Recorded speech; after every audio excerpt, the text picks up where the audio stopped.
My favorite type of dream to have is when I get something that I want in real life. I'm in a large, crowded public space, and I'm looking for someone, and I'm just like lost and trying to find someone somewhere. I've had a lot of dreams where I lose my teeth. Your teeth like grow into your mouth and continuously fall out. I often dream about my teeth falling out or being extremely loose. And it usually happens when I am beginning a new relationship. And I'm just like building this giant ball. And I think that sometimes it's like a rubber band ball, and sometimes it's just like whatever I can put into it, I guess. And I have to climb all the way up to the top. And there is a beach that is coated in fossilized ammonites instead of sand, and it's lined with telephone poles. I remember one specific time I was standing on the beach and looking out into the ocean, and I had the like innate dream sense that there was a shark, even though I couldn't see it.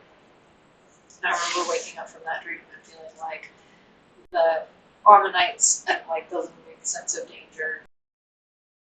That dream had a lot of symbolism, like the bones, my grandparents with their stone sober faces, and like they were there to like tell me something, but they wouldn't tell me. And like, yeah, there was also like little bones in the walls that I had seen also, and like everything being covered in dust and like cobwebs meant that like, they, they were gone. Like they weren't even part of that world anymore. So they were there to just deliver me that message, I think. And then my grandma died the next day.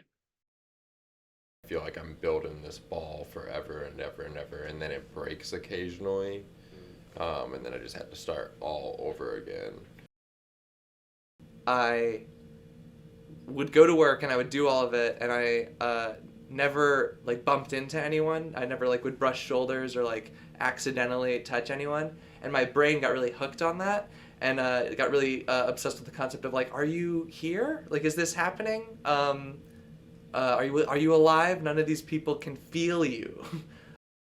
But I couldn't figure out if I was still awake or not because of the amount of glitter that I was seeing.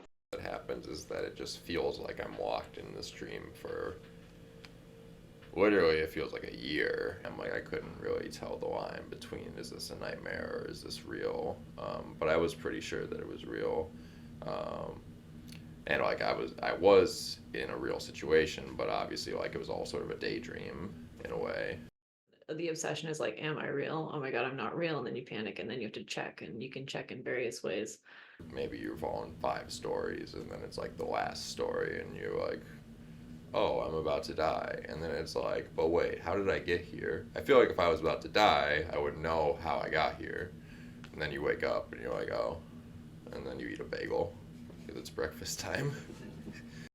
As soon as I knew it was like a dream, everything got more realistic.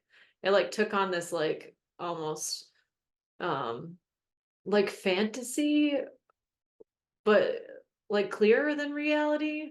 Like I don't know how to explain it, but it was like more real than this reality. In my closet, there was a large emerald room, like a really tall ceiling, like a cathedral almost, entirely made of emerald. And there would be like in these balconies, groups of vampires that would make like incredibly loud noises. And I remember being like incredibly scared that they would wake my parents up. And that was the fear of the dream. Not that there's an emerald city of vampires in my closet, but that they may wake up my parents. I think, okay, like what can I ask like a dream character, like so that I make the most of this. And so it's always like, okay, I'm gonna plan for this lucid dream. And like as soon as I realize I'm dreaming, I'm gonna say like, tell me the secrets of the universe. And then every time I have a lucid dream, though, I end up just like finding someone and trying to have sex with them, and then I wake up.